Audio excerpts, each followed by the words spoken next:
So welcome to this panel, and let me quickly introduce all of the panelists first. So we have Dr. Jana Lehner. She holds a PhD in theoretical quantum optics from Humboldt-Universität Berlin. She had postdoc stations at Max Planck and MIT. She worked for PricewaterhouseCoopers for a while and then almost 2 decades at IBM, and currently serves as the Chief Business Officer of Quantum Brilliance. Welcome. Thank you. Next, we have Dr. Hannah Venzl. She studied physics in Germany and Australia, holds a PhD in theoretical quantum optics, and has many years of experience in research, innovation, and project management. And currently, she heads the Department of Project for Large-Scale Projects and the Competence Network Quantum Computing at Fraunhofer headquarters. Hi. Then to my side is Christian Gogolin. He has a PhD from Freie Universität Berlin, had different postdoc stations at the Max Planck Institute for Quantum Optics in Garching. He worked as an external contractor to the company Xanadu. He's one of the founders of Quantum, the open journal for quantum science, and he's been with Covestro for more than 5 years now, currently as head of high performance and quantum computing. And last but not least, Thomas Strohm received his PhD at the Max Planck Institute for Solid State Research in Stuttgart and joined Bosch Corporate Research afterwards. He started building up research activities at Bosch for quantum technologies more than a decade ago, and currently serves as a chief expert for quantum technologies at Bosch. He was one of the key persons in establishing the European Quantum Industry Consortium QuIC, where he still acts as a vice president, and he's also part of the steering committee of the German Quantum Technology Applications Consortium, QTAC. Welcome to all of you. So heading right in, Christian, Thomas, why should companies invest in quantum computing right now? You want to start? Because there's never a right or a wrong time. I think it's just it's an emerging technology, as we've seen in the talk. There's still a lot of innovation that needs to happen.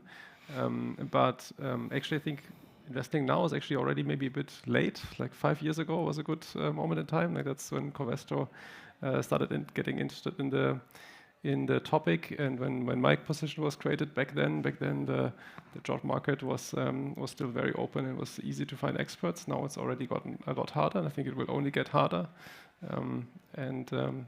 The technology is progressing well. I think milestones are being hit.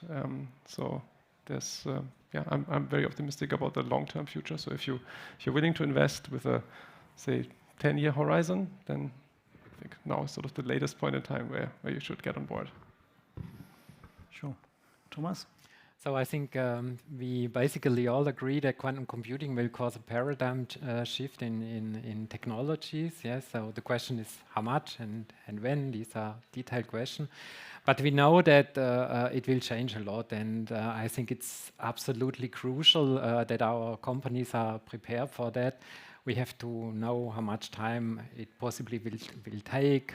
We have to know which fields will benefit from quantum computing.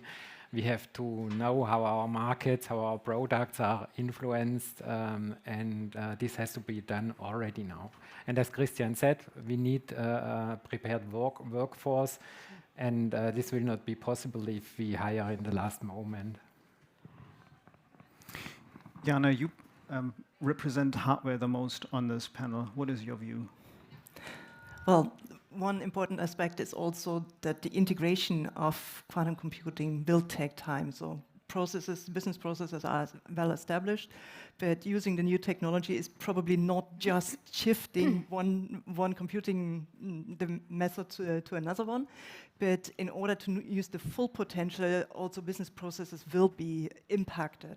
And I think starting here, identifying first on what level in the software or in the application stack quantum computing can have a benefit, and then what is the best hardware method to support this will take time in exploring and also in implementing. And starting now is important. When the technology then is ready, then that also the business is prepared in order to make immediate use of the advantages. All right, thank you. So, Hannah, you represent applied science. Do you see certain patterns of applications in the Fraunhofer projects? Patterns of application of quantum computing? Yes. So, well, yes, of course. And we've heard about lots of examples in the last talks. So, of course, there's lots of optimization projects and quantum machine learning. But what we think in Fraunhofer is that quantum will only be part of future computing. So we will have hybrid approaches in the future where quantum can be an accelerator for certain aspects of problems. Sure. So what benefits do we hope to get from quantum computing then? Lots of benefits. I think there is no one-fits-all solution and no one-fits-all answer to this question. In Fraunhofer, we work in various research fields like chemistry, from in the pharmaceutical regime. We do material science, but also logistics, production, and all this. And in all those fields, there are different problems to tackle. And for some, quantum approaches might be very useful and promising. So at the moment, to come back to the first question you asked, we think that it's important for industry to understand which problem might be better solved with a quantum approach, for which problem quantum approaches might be suitable, and to really understand whether it makes sense to look at the problem from a different angle, which solution to really address in a quantum way, and then to decide whether it makes sense to build up your own quantum team now or to partner with experts from research or other industry partners, or maybe wait, or maybe build up your own strong team within your company to really do quantum computing yourself. Thomas, would you like to add? No, basically, I agree. Yeah, we have to find the most important and beneficial applications, and this is what we are actually doing in the moment. Yeah. Probably because Covestro is in the chemical space. If we did have a universal quantum computer, what would the useful applications be? Yeah, so I mean, we are big corporations, so we have all sorts of problems that big corporations have, including problems in optimization and so on that are pretty generic. But the case that we are really focusing on, and the reason why we are looking into this technology, and also the area of this technology where we are looking deeply into the technology, is that of simulating chemistry, of simulating molecular transformations, chemical reactions. We already apply today digital methods in simulating these processes very successfully, and we see that this is already having a sizable impact on how we do R&D and how we make progress towards realizing this vision of becoming a fully circular business that I talked about before. And here's where we hope that the increased accuracy that quantum computing promises will make a sizable impact and allow us to really take simulations to the next level and do fewer unsuccessful experimental trials. Sure. Do you think that fault tolerance or universality fault tolerance would make a big difference in that space, or is there even problems where today's quantum computers could help? Yeah, so I think the question, or it's pretty well known that, and also how we would be, or one would use a universal fault-tolerant, large, fast quantum computer to simulate chemistry, and how one can get a quantum advantage for simulating chemistry with this technology. There was hope in the field, or there is still some hope in the field to achieve a quantum advantage for simulating chemistry already without error correction. I would say over the past years, evidence is sort of accumulating that that's less likely to happen. But still, there's always the danger, quote unquote, that someone will come up with some brilliant algorithmic idea, or that there will be some breakthrough on the hardware that will give us this 10x, 100x improvement somewhere that sort of is needed to push this over the boundary into the realm of possibility. So yeah, the question is still not 100% settled. Yeah, speaking of breakthroughs, Hannah, what do you currently see as sort of the dynamics of the development? Well, just a very current idea I had during lunch today. I thought that optimization could be helpful. I mean, we know that optimization is very helpful in the logistics sector, and there should be, we expect a lot to happen. But well, maybe also for the planning of food paths through a food corner for a lunch would be helpful to optimize, and also the amount of food to be provided on a conference. Yeah, so this is just an idea I had over lunch today. All right. And then on the hardware side, especially in scaling, what is the current dynamic we are seeing? Well, the hardware still is in the early development stages. Some technologies are a bit further than others. It's not just the core, the hardware, the qubit sit, what needs to be developed, but also the entire environment around.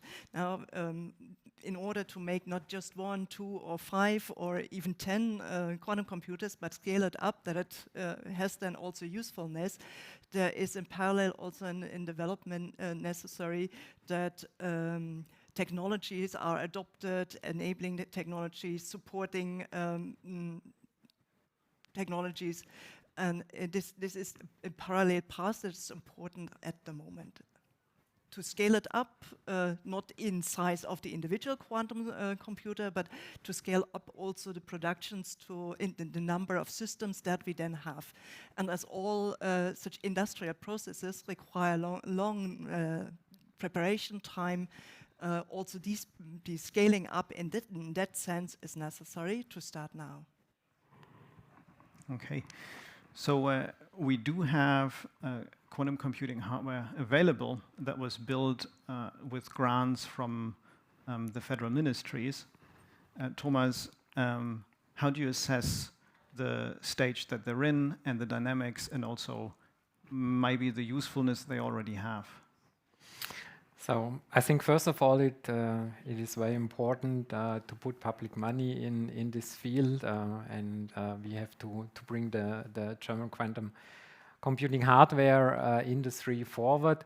And I have to say that I don't know these machines in detail, but I think basically we agree that if we compare our achievements with what we see in the United States, for instance, that there's really a big gap still. And we have to bridge this gap, so we have to make bold steps forward. And this is really a big challenge, I think, in the moment, because, I mean, money becomes possibly scarce now. And we really have to assess very well these different platforms. So we are financing in the moment 5 platforms. I don't know if this will be possible in the future also. I think we have to focus, otherwise, yeah, I don't know if we will be able to reach our goals. So this is tough, but decisions have to be made. That's what we are here for. Right. So, Christian, if you look at sort of the state of applications and algorithms, where do you think we currently stand? So there's still, I would say, a relatively small number of algorithmic primitives that sort of are the reason for a quantum speedup in applications, and then some of those have potentially a large number of applications, but maybe provide only a smaller speedup, and then some are more specialized and maybe provide a larger speedup for these kind of things.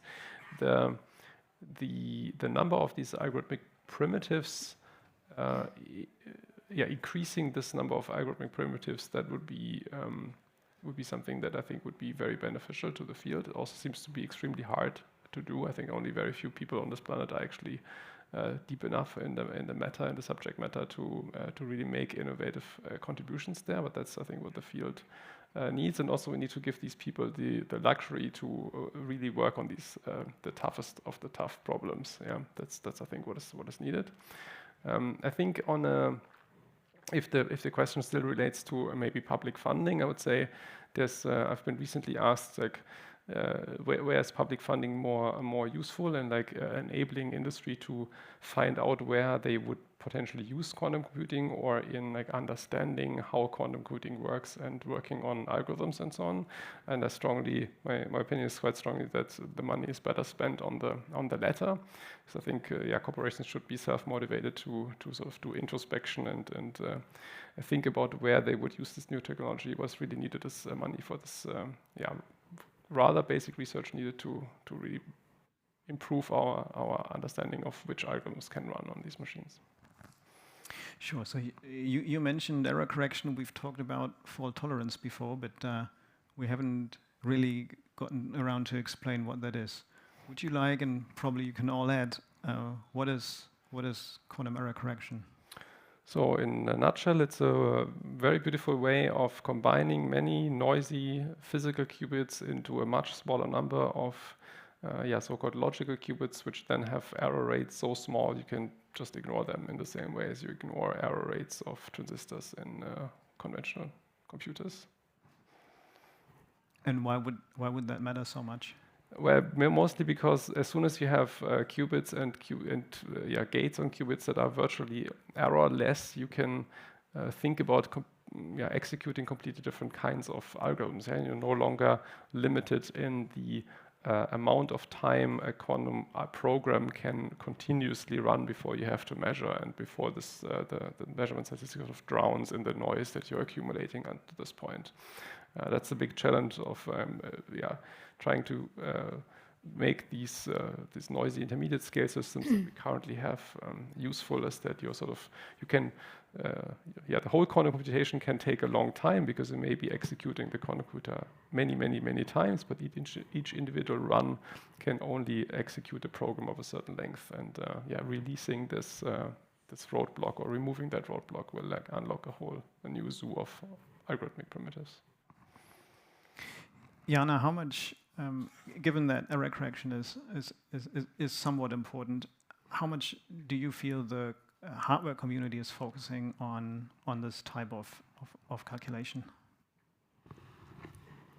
Well,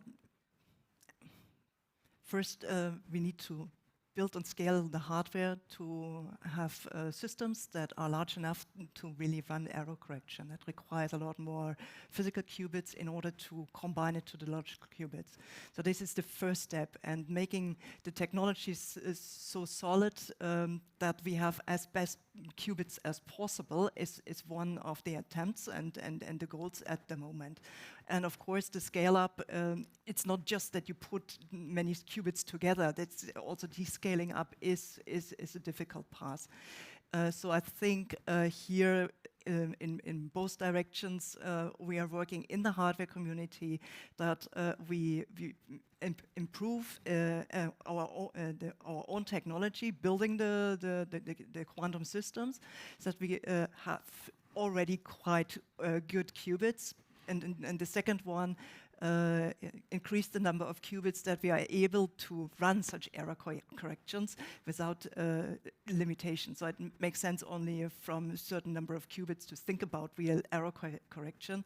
And depending on the technology, we are quite there, not there. That's different, I think, for every technology. Sure. So, Hannah, looking at the Fraunhofer projects, which are quite a body, do you think fault tolerance is really needed, or might there be utility in quantum applications even before? Well, in the end, fault tolerance will be the key, but of course we expect to be able to see some advantage with the computers we have now, or improved computers. Fault tolerance will not, there will be important results before we have full fault tolerance, yes. Okay, so we've talked about different applications, a couple of the hardware aspects now. Maybe moving on to the ecosystem. And Thomas, how do you see academia, the scientific side, industry, and also politics cooperating around quantum computing? So, Frederick, if you permit me, please, I would like to add a little bit water to the wine of quantum error correction. Sure. So I think everything was correct. I'm fine with this, but this is also not a miraculous remedy also. Yeah. So there are a lot of important points, like for instance, your physical qubits, the bare qubits, they have to have a certain quality, minimum quality. If they don't have this, then you cannot make quantum error correction. And we have platforms where we have this quality almost, or we have it. We have others where we don't have this quality. And then the next point is, I mean, you really have to have a very good fidelity of the bare qubits, because then all the effort for quantum error correction goes down. And even your corrected qubits are not completely perfect. They are better in fidelity, but still they are not perfect. So you may need a second level of quantum error correction codes. And this, in the end, if you don't have a really very good NISQ platform, then this means that your quantum computer in the end only does quantum error correction and has no time left for doing a real calculation. So this has to be taken into account, and yes, this is difficult. Okay, that's what I wanted to say regarding quantum error correction. Now, your question was about science and politics, and okay, so we have already heard several times today that one of the advantages of Germany is that we have a very profound good science. That's completely fine, that's great. But then the challenge is how do we bring these achievements from the science to industry? Yeah, this technology transfer is a challenge, and I think this has to be facilitated by the politicians, by politics. Usually this is done by funding projects where the industry and scientists have to participate, because then you get them cooperating, and this causes in the end technology transfer. There are also other mechanisms for technology transfers, but yes, I think it's the most important one. Mm-hmm. Hannah, how do you see it? Do you agree? Yeah, in principle, I totally agree. I think the very important thing is the ecosystem, so the exchange, so such that industry knows what's happened in the research area, and also research understands what industry is looking for. And although we all need funding, and it's very important that politics keeps on investing and provides funding for projects, both for research but also for industry together with research, money cannot solve everything, and I think we really need to work together. We need to be very honest of what we know, what we understand, and what we don't know. And I think one problem in this whole topic of quantum computing is that in the last years, there has been lots of overselling. So people have promised way too much, and it was just not possible to really fulfill the expectations that have been raised on the industry side in some parts, because they kind of heard that, well, the quantum computers can do everything, or research knows how to do everything, but then it just was not possible, right? And we have to be very careful to really be honest to each other, but also to the public, in order to make this topic a success. And also, we touched on this topic before. We need talented people who want to really be part of the game. So we need to get the public interested. We need to get pupils interested. And this only works if we are honest. If we do too much overselling, they will be disappointed too. Sure. So apart from being honest, if the ecosystem is so important, what can we do to strengthen it further? That's a very good question. So we've been discussing a lot between research and industry, how we can really build an ecosystem where we work together also with politicians to explain them what the field needs, which kind of funding the field needs, because I mean you can provide funding in various forms. So I think we really need to be open and connect to each other. So we need meetings like this where we can discuss and get in touch. That's what we need to do. But maybe someone has some new ideas, creative new thoughts. Thomas? Yes, I could add one point. You have mentioned that I'm very active on the European level. And on the European level, we are doing this in the following way. So we are working with strategic roadmaps. So the scientists in whole Europe, they are creating a strategic roadmap for quantum technologies for the scientific part, and the industry is doing the same for the industry. These roadmaps, they become merged then. And these roadmaps, they say where we think we should be in 3 years, in 5 years, in 10 years, the topics and so on. And this strategic roadmap, it goes directly to the European Commission, and they use it to formulate their tenders in the end. I mean, they have the last decision and say that's completely fine. But we give them recommendations on how the tenders should look. And I think this is a very, very nice model, and I think it works well, and I would like to see something also in something like this also in Germany. Okay.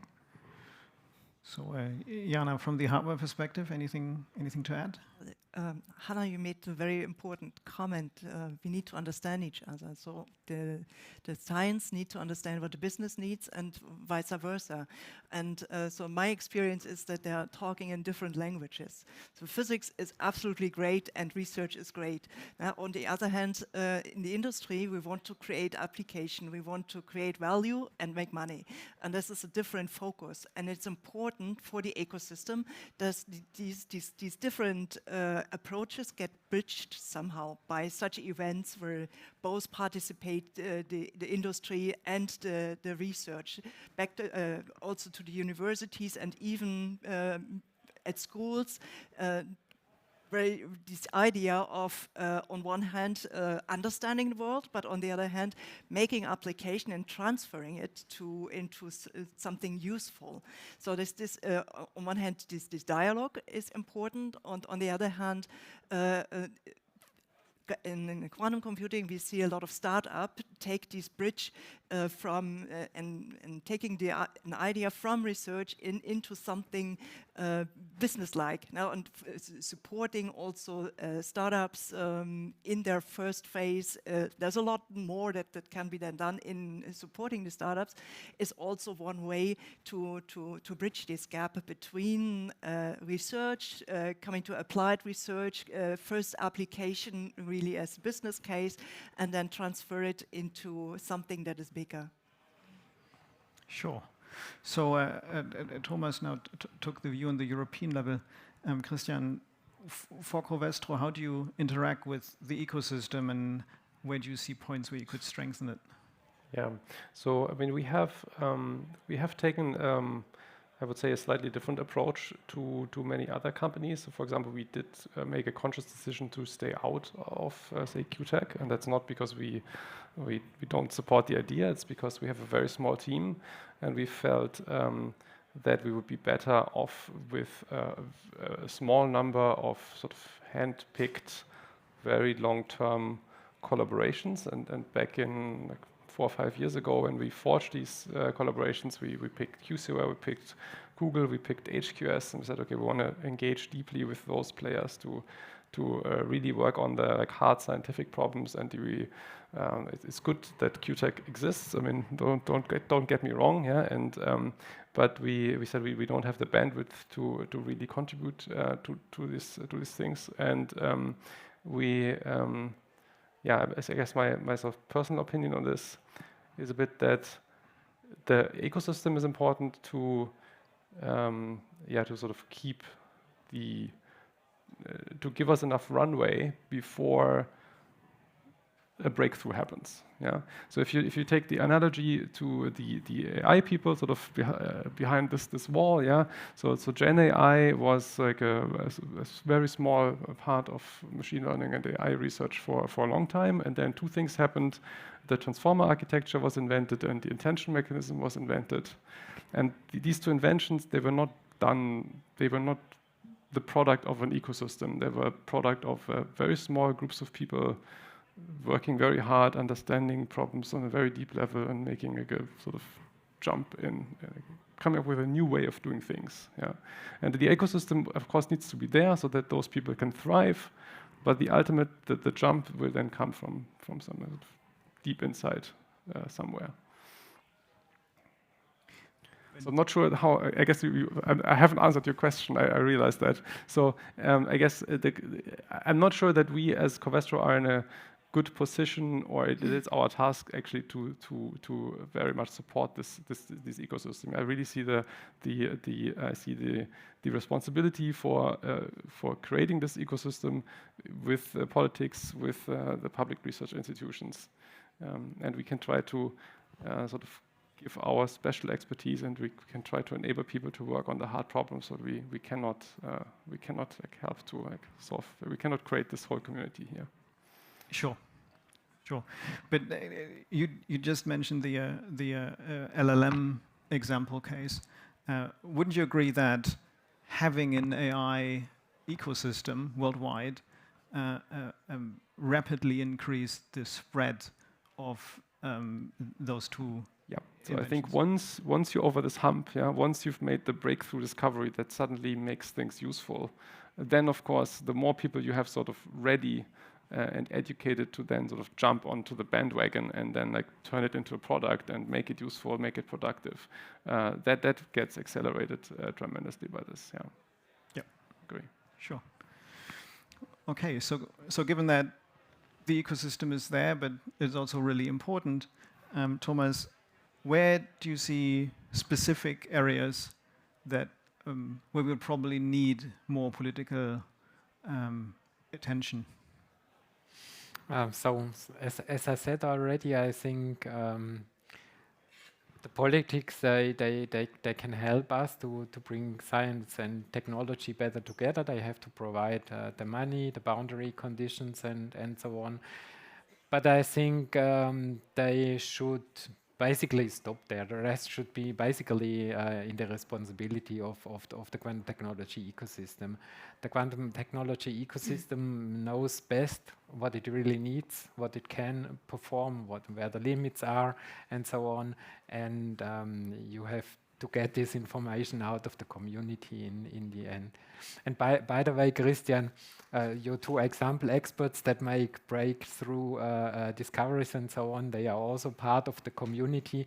And also, if you have a roadmap, this doesn't prevent them from making their discoveries, so that's completely fine. Sure. So would you like to add, Hannah, Jana, you see specific areas where we would probably need more political attention?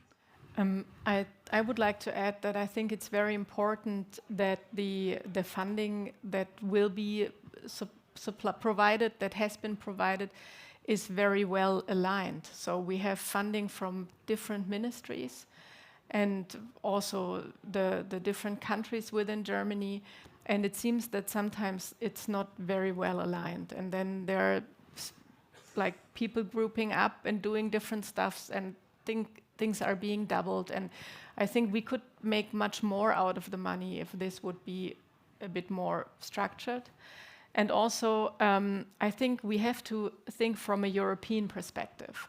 Of course, we are in Germany now, and we are talking about funding from the German government. But if we compare ourselves, we always compare us with the US or with China, and not we compare Europe with the US and China.